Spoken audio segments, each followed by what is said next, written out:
Okay guys, welcome back to my channel. Welcome back to, I think, episode 3 now of me posting on the wrong day and screwing up my own algorithm. Anyhow, UFC, fight night, Moicano versus Santini. The predictions are here, so let's make sure this video is out. Hopefully at least before it's too late today. Okay, let's start off with Boiaji Oki and Chris Duncan. Honestly, I'm thinking I'm gonna pick Boiaji Oki. This reminds me of one of those situations if you're like at a bar and two guys are about to fight and you're with your friends and you're like, okay, which one do you think is gonna win? Boiaji Oki strikes me as that dude that's gonna win. He just seems like more aggressive, to be honest. It seems like I just feel like I can rely on him more to finish a fight. I watched a few clips. Honestly, this is going to be the least informative one, and it's the one I did the research for last, so I kind of gave up on this one because I don't really care about this one. Sorry, guys. Okay, let's move on to Jacqueline Cavalcanti versus Nora Cornolle. The predictions to get better from here on, okay? I'm picking Nora Cornolle via decision. Cavalcanti, she won against Josiane Nunes in her last fight, but she was getting, like, severely bullied in the cage, honestly. And also another thing is that Jacqueline Cavalcanti like just fought recently, so she's taking this fight on short notice. That's not a good sign. I mean, that's not really, you know, a sign that she's gonna win. Also, I just want to mention in Nora Cornolle's last fight with Melissa Mullins, she missed weight, but so did Melissa Mullins. And I'm just wondering, I mean, will she show up to this fight with more of a professional attitude? We'll see. Yeah, I did notice though that Nora, she struggled with some of the grappling in that fight, but I'm thinking maybe that's just because Melissa Mullins was so fucking big, you know? Like Jacqueline Cavalcanti is not that big, she's a little slimmer, taller, lengthier, but yeah, she can get bullied. We saw what happened when she fought Josiane Nunes, so I'm feeling like this is probably what's going to happen here. I just think that Nora Cornolle is in the right place at the right time, so I think she's gonna win this fight. Okay guys, next up we have Daniel Barez versus Victor Altamirano. I'm picking Victor, guys. This guy can actually fight. He's got a great gas tank and he'll tire his opponents out. This is what he does in every fight. And unfortunately for Daniel Barez, he happens to be very breakable from what I've seen. What happened to him in his fight with Jafel Filio was kind of sad. I hope I'm pronouncing that name right, but he got so excited about wobbling him in like the first round, like he got way too excited and way too amped up, and then just got like the Uno reverse card pulled on him like that. So yeah, he also just looks really small and he doesn't have like an ounce of intimidating energy, so I feel like he'd be like really easy to pressure. Anyhow, guys, I'm picking the fighter to win this fight, which is Victor. Okay, next fight up is Daria Zhelezniakova versus Ailin Perez. Ooh, okay, so I'm picking Ailin Perez. Daria Zhelezniakova is another Russian kickboxer. I don't know why they're not teaching these Russian kickboxers any grappling. Here we have another case of this situation. Great kickboxer, but this is fucking MMA. So, I don't know. So that's the problem with her. She got like controlled by Montserrat Rendon in her last fight. Barely won that fight, by the way. Barely won that fight. Spent all of her energy just trying to escape. I would have had more faith in her had she shown some improvement since her Melissa Mullins grappling loss situations. But you know, that's looking really, that loss is aging really badly right now. And you know, for instance, Valentina Shevchenko, she has the win on her mind. She goes, she gets it. Like, I don't think Daria Zhelezniakova has this mindset in her right now. So I can't really pick her with any, like, I don't think she's, you know, improved that much on her grappling for this fight. Maybe. I don't know. I don't think it's likely based on what I've seen. Also, you know, Ailin Perez is a lot better of a grappler, I think, than Montserrat Rendon. And so I think that basically, she's just gonna be stacking up control time points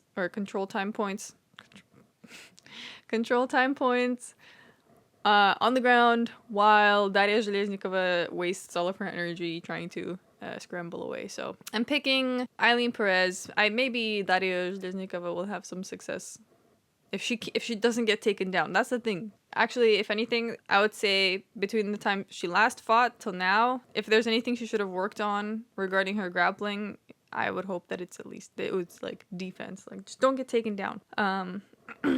Anyhow, so we'll see. But let's move on to Taylor Lapilus versus Vince Morales. So I'm picking Taylor Lapilus, guys. Vince Morales has not had a fight in the UFC since his loss to Miles Johns in 2022. This feels like a backup fight that Hunter Campbell put together because one of the dudes was begging for a fight and the other dude just happened to be French. It just feels like one of those moments like Vince Morales really needed a fight. He hasn't fought in a long time, and Taylor Lapilus, he's a French guy. Yeah, you guys could fight. Yeah, this could be something that happens. Anyways, it feels like one of those moments. And you know what? Like, if Vince Morales lost against Miles Johns in 2022, I don't think he's gonna win against a tall, rangy Taylor Lapilus who's good at fighting at the distance. Like, this guy just goes in there and quietly wins. You know what I mean? Just goes in there, quietly wins, doesn't do anything too crazy. Yeah. Also, most of Taylor Lapilus's wins are by decision because he just goes in there and quietly wins. And most of Vince Morales' losses are also by decision. So I'll let you guys do with that information what you will, okay? But yeah, that's all I have to say on that. Let's move on, guys, to Ludovit Klein and Roosevelt Roberts. Guys, I'm picking Ludovit Klein. Oh, surprise, surprise. Just kidding. So Ludovit Klein embarrassed Thiago Moises to such a degree in the last fight that I can't pick against him anytime in the near future, and now or in the near future. So yeah, I think he's technically amazing. He hits hard. His leg kicks are top tier. And listen, guys, Roosevelt Roberts has like a bit of a soy build. Okay, he's kind of fragile. He looks fragile. I think he's going to get ran through, to be honest. Like, Mateusz Rebecki was able to run through him, and he's not even that technically good. So, you know, I wouldn't be surprised to see a first-round finish here. Maybe I'm overestimating Klein, but honestly, I think he's really good. Anyhow, yeah, I don't know. Maybe I'm wearing Ludovit Klein rose-colored glasses right now, but the last performance I saw with him was just really impressive. I just remember sitting there being like, oh shit, this dude's actually really good. I think I actually picked him in that fight against Thiago Moises. Pretty sure I did. Anyhow, I think he was the underdog in that fight too. Not this time. Anyhow, guys, let's move on to Ourmar C versus Dawoon Jung. So it's hard for me to pick against the guy who has a perfect record, so I'm picking Ourmar C. This dude has a perfect record. I've only ever seen one fight with him though, and that was the Tuco Tokos fight recently. I feel like that was kind of recent. But yeah, Tuco Tokos took that fight on like extremely short notice and then also showed up out of shape. So, I mean, he got finished in the first round. But yeah, I haven't seen any grappling from Dawoon Jung, but his last submission was in 2019. Yeah, I don't know. The thing is, Ourmar C is like a very systematic fighter. Like, he goes in there and kind of does the same thing that he does in every single fight. Like, gets his takedown, works with it, and, you know, wins eventually. So I wouldn't be surprised to see that here. Maybe he'll struggle more with Dawoon Jung because, you know, guys had more preparation. Probably gonna... I mean, he looks like a better fighter than Tuco Tokos. So we'll see. But yeah, I mean, I'm just gonna trust in the undefeated dude. Even if this goes to decision, maybe he'll get those ground control time points. Anyhow, yeah, I'm picking Ourmar C, guys. I think it's, like, yeah, a straightforward pick. All right, let's move on to Ion Cutelaba versus Ivan Erslan. Okay, so this was actually a bit of a difficult one, but I think I'm leaning towards Cutelaba, guys. I'm picking Cutelaba, and let me explain why. So here's the thing. This will be Ivan Erslan's first fight in the UFC. And I've watched a few of his KSW fights, and he seems good. Like, he seems good. It's just really hard for me to gauge, like, the skill level in these organizations that are not the UFC, to be honest. So, like, I've made that mistake in the past. where fighters will look really good, you know, when they're fighting outside of the UFC, and then they step into the UFC octagon, and then I'm like, oh, well. And based off of what I think I see, it seems like Cutelaba is like just a little bit better from what I've tried to extract. It seems he hits a little harder, and he looks a little fresher in the third round than Ivan Erslan does. And I've also, something I've noticed from the few Ivan Erslan fights that I've watched is that he tends to only really succeed when he's the one in the pressure seat. Like, if his opponent is allowing him to pressure, then he'll kind of go in. But the thing is, he easily gets pressured. And when he does, like, he loses. Even by guys who aren't even, like, who don't seem like they're that good. Forgot who he was fighting. But yeah, I was just watching him get pressured instead of, I don't know, doing anything about it. He just kind of took it. So, here's the thing. I think Ion Cutelaba could totally pressure him. He's that type of dude. That's why I'm picking him, is because Cutelaba is a pressure forward kind of guy. The only thing that's sketching me out, though, is his record. His loss to Johnny Walker and Ryan Spann. Like, these losses are looking real bad right now. We'll see. I'm taking a gamble on this because the guy is from an organization I'm not familiar with. I don't know anything about KSW. Yeah. My prediction is Ion Cutelaba, guys, because it just makes more sense. It makes more sense, and also because the guy, I've seen the guy get pressured. I don't like how he looks when he gets pressured. So, yeah. Okay, guys, next up we have Ziam versus Matt Frevola. And this could really go either way. It is 50-50. It's going to depend on whether or not Ziam can catch Matt Frevola early or not. So I think the chances of him doing that are less likely. So I'm going to pick Matt Frevola, probably by split decision. Okay. And the thing is, for Ziam, he hasn't had a finish since 2017. So, you know, that's a long time. So is he going to get a finish now? I don't know, man. The only thing is, like, with Matt Frevola, right? Like, his defense is just okay. He will, like, completely leave himself wide open when going in, because he doesn't set up his shots. That's why he misses a lot of them.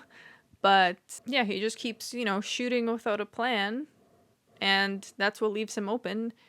And that's why he makes a lot of mistakes. Eventually, obviously, something does land, but, you know, that's not really the most solid of techniques, I would say.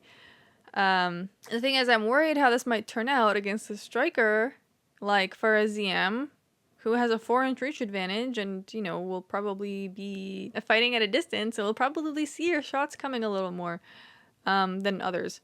So that's something to consider. And I know a lot of people would say also, well, he can always Matt Frevola can always resort to his grappling, if anything. And, you know, we know that Ziam doesn't have the best defense. He's not the best grappler. But the thing is, he always manages to, like, squirm out and survive. Except for the Terrence McKinney incident. But I've noticed in the Claudio Puelles fight, like, he was the one getting controlled the whole time, basically.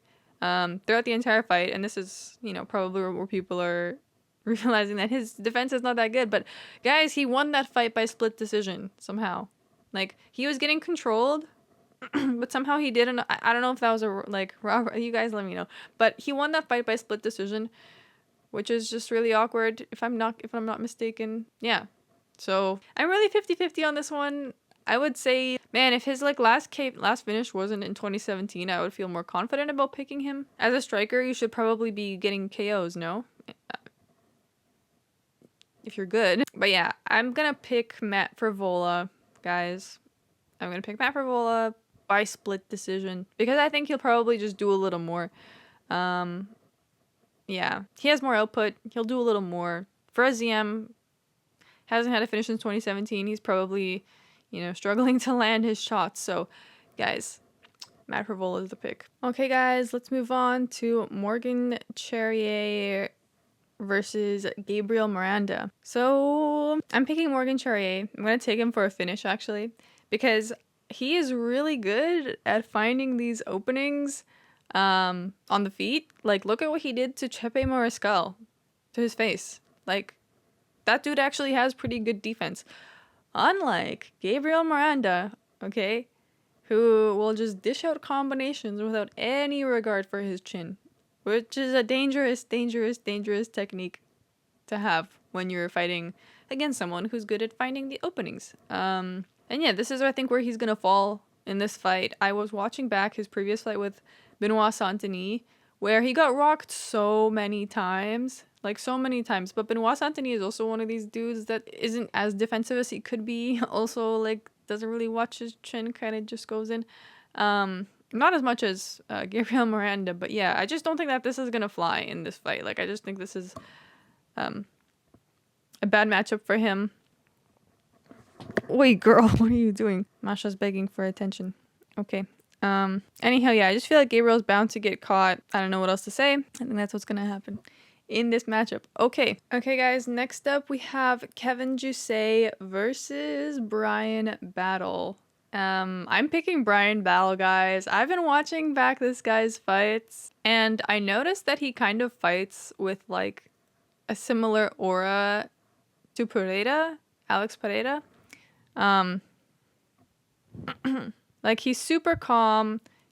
He's super focused. He doesn't waste any energy on unnecessary movements. He's a sharp kicker, and he also does not get hurt, guys. So that's the most important thing. Like, that's what reminds me of, like, you know, Pereira's fighting style too, is like, this guy is just so sharp, so focused, and he doesn't get hurt. That's what makes him so dangerous.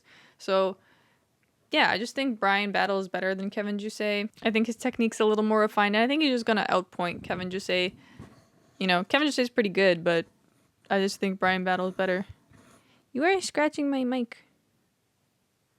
What are you doing? She wants pets. This is all day, every day, just like begging for attention.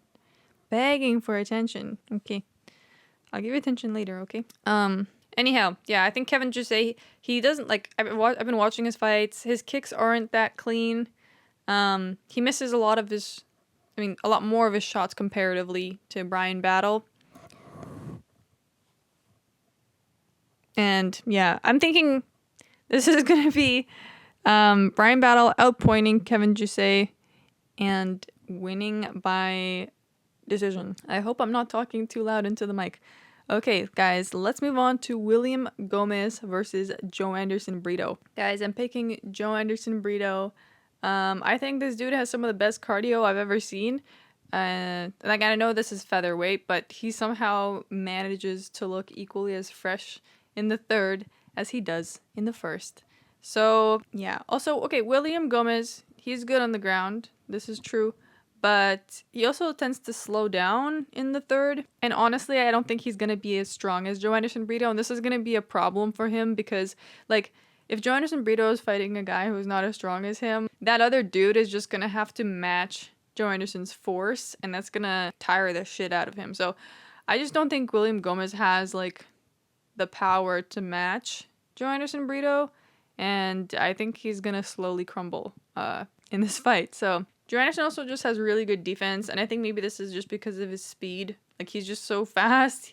It allows him to be 2 steps ahead, you know, of his opponents and everything like that. So I'm picking Joe Anderson Brito. Why are you looking at me like that? I swear this cat spends, like, every single possible moment of her life with me now. So, okay, guys, next fight up is with Nassourdine Imavov and Brendan Allen. So I have a bit of a controversial take. Maybe this is not controversial, but here's the thing. I think Nassourdine Imavov he's a little more well-rounded. Sure. I think he's a bit more of a well-rounded fighter, but I also think this is going to be a case of where the Dagestani gets out-grappled, okay? Because here's the thing. Nassourdine Imavov is actually Dagestani, I think. Pretty sure that's the case. That's where he was born. That's what his bloodline is. But here's the thing. And the reason I'm making this pick is mainly because of this. Watching Nassourdine Imavov getting controlled by Old Man Cannonier in their last fight. Which was, like, you know, kind of sus. Especially since Cannonier isn't really a grappler. like that. So, Cannoneer isn't a grappler. He was controlling Nasruddin. I was wondering how much of that was because of his size, because I think Cannoneer was like considerably larger looking than Nasruddin. But yeah, Brendan Allen is also built more densely. Like, he's built more densely from what I've seen. I think he's gonna come out looking stronger. And he's also like extremely resourceful on the ground. I can't name who he was fighting, but I was pretty amazed by how quick his thinking was to get out of situations. Like, there was one, who was he fighting where like he was getting heel hooked and then he heel hooked the other dude to get out of it. Anyhow, like, he's just very quick, you know. That could have been a loss by submission, but he just managed to like quickly figure the situation out and, you know, succeed. So yeah, I don't think Nasruddin grappling is that good. I think overall solid fighter, well-rounded, probably very balanced guy, but yeah, I don't know. The thing is, when a guy has really good grappling, and he actually uses it, it doesn't matter how good you are on the feet. And I think this is gonna be one of those moments. Like, yeah, it doesn't matter how good Nasruddin is on his feet. Brendan Allen has really good grappling. I think his grappling is better than Nasruddin's grappling, so I'm picking him. All right, guys, and let's move on now to Renato Moicano versus Benoit Saint-Denis. Guys, I'm picking Benoit Saint-Denis, and I'm picking him because I think he's more of a machine. And everyone is forgetting that he had staph in his last fight with Dustin Poirier, where everybody was picking him, by the way. Everybody was picking him. I would have picked him too had he not had staph, but he had like the most gnarly looking infection on his fucking forehead, okay? Everyone is forgetting this. And now he kind of lost some aura because of that fight, because, you know, he kind of used all of his energy that he had in the first round to try and get a finish. That didn't work. He was completely out of gas, which, you know, we've never seen him like that before. And he lost the fight. So if you guys were picking Benoit Saint-Denis when he was fighting Dustin Poirier, why wouldn't you, like, I'm picking him now. Now he doesn't have staph. He's gonna come back stronger. This is the main event. He's not going to embarrass himself in his home country, okay? He used to work for the French Special Forces, so he's going to get this mission done, okay? This mission on Saturday is win the fight against Renato Moicano. I think this is his moment. Also, in Moicano's fight with Jalen Turner, he would have totally been finished had Jalen Turner not very stupidly walked off. Didn't follow up with anything. Just thought he would get a walk-off KO. But yeah, like, Benoit Saint-Denis, his only real loss was to Dustin. That was like his only finish loss. Like, the only loss where he got finished. And yeah, dude had like staph on his forehead. So unless you guys think Renato Moicano is levels above Dustin Poirier, you know, I think Benoit Saint-Denis is gonna win. I think it's a pretty solid pick, actually. Yeah. Okay, guys, that was it for the picks. Now I'm gonna go over my favorite ones for this week. Picks that I endorse more than others. So let's start off with those. The most sure ones. Victor Altamirano to win against Daniel Barez. Ludovit Klein to win against Roosevelt Roberts. Morgan Charriere to win against Gabriel Miranda. Bryan Battle to win against Kevin Jousset. And Joe Anderson Brito to win against William Gomez. Now let's move on to the second tier fights I am sure of, but not as much as those first ones I went through. Nora Cornolle to win against Jacqueline Cavalcanti. Guys, I will never, ever, ever put a women's MMA fight on a super sure tier because it just has disappointed me in the past. So yeah, that goes there. Taylor Lapilus to win against Vince Morales. Ourmar C to win against Woon Jung. Cutelaba to win against Ivan Erslan. Brendan Allen to win against Nasruddin. And Benoit Saint-Denis to win against Renato Moicano. Now let's move on to the fights that I don't recommend you really fuck with on this card. You can if you want to, but I would not, personally. Well, starting off with Boiaji and Chris Duncan, I didn't really do much of a prediction for that fight. Like, I just really didn't, like, somehow this was like Well, this was the last fight that I did research on. So anyhow, I don't endorse that one because I don't know enough about it, I guess. Next up, Daria Zhelezniakova versus Ailin Perez. Just, I don't know. I mean, I feel like Ailin Perez is gonna win, but again, like, why? I just wouldn't. And then the last one, Ziam versus Matt Frevola. Just why? You know, don't bother with that one. You can if you want to, but I just personally wouldn't. Yeah, that's it. This cat is so funny, man. She's just like putting her head on my forearm, just like using it as a pillow, like this forearm, which I don't know what's going on with her, man. Anyhow, that would be all for the predictions, guys. Hopefully my mic wasn't too close to my face. Hopefully, yeah, the audio sounds good. RIP to me posting these so damn late. I'm like literally screwing up my own algorithm. But yeah, hopefully it comes out at least like before late evening so you guys can get to watch it before you go to bed. So yeah, let's play the singing bowl now. If you guys are new to this channel, we end off every video with the Chama bowl. So we're gonna do that now. And we're gonna say a prayer for my picks. You know what? I did actually quite a bit of research this time, but not too much. Oh, you don't like the frequencies. Masha doesn't like the frequencies. Okay. Anyhow, I did a lot of research.